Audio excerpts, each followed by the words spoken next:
typically, and again, like I said, I've taken some of this stuff from Gray Cook because it's a genius, is everyone's like, why an overhead squat? My clients don't need an overhead squat, or we don't do CrossFit, we don't need an overhead squat. Squatting is the primary functional movement of life. Yes, everyone needs to know how to squat, and they need to know how to squat to the ground.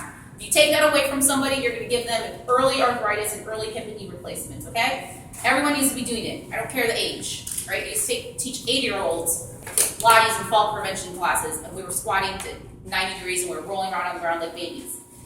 And you add the overhead component because everyone should be able to reach overhead and keep that posture and keep that shoulder health, okay? I love when physicians say, oh, stop squatting, stop reaching overhead. You're like, well, what do you want me to do, live in a cave?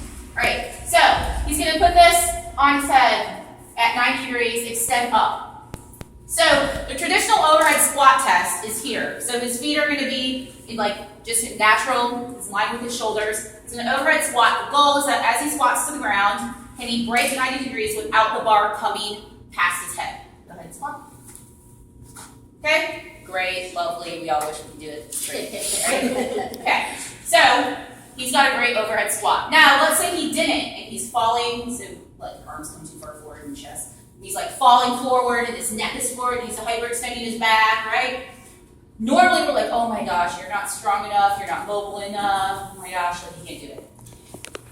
That is not normally the case. When your client's chests fall forward, it's usually because of this. They don't know how to activate this system. So how do you screen for that? Sit on the ground for me. Face, go, feet that way towards the mirror. So I'm going to pretend I'm a wall again so that you guys can see. If you want to know, does my client remember, do they have the ability to perform a regular body weight squat or do they not? So lay on the ground, bend your knees up. So I'm going to have him on the floor up against the wall. His feet and knees in line with shoulders.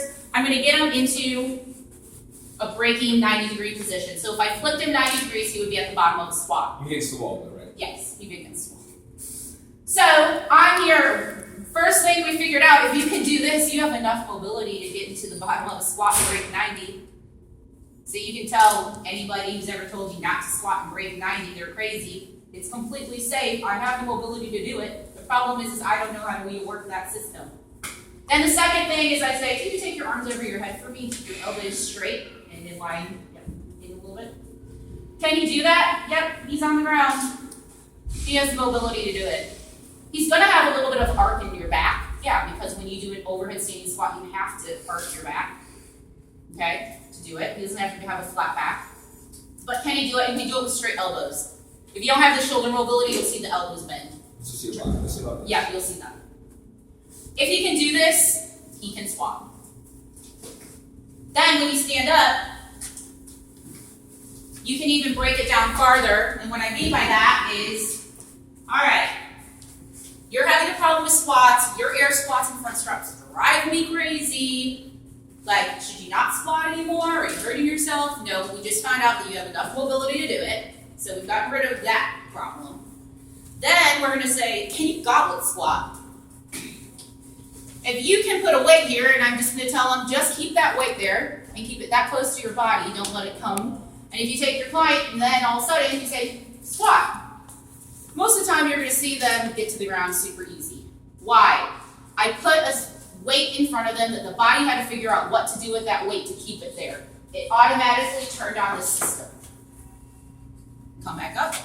And then I can say, all right, I know you can't overhead squat, because that's why we had to start this in the first place, but can you just put your hands in front of you and do an air squat? Majority of the time, you're going to see this part B where they break down and everything rounds, the knee caves in, they're leaning and whatnot, because they have no stimulus, those muscles haven't been forced to turn on. And that's why we say for backs and things, front squats are actually better for you than back squats in order to train this.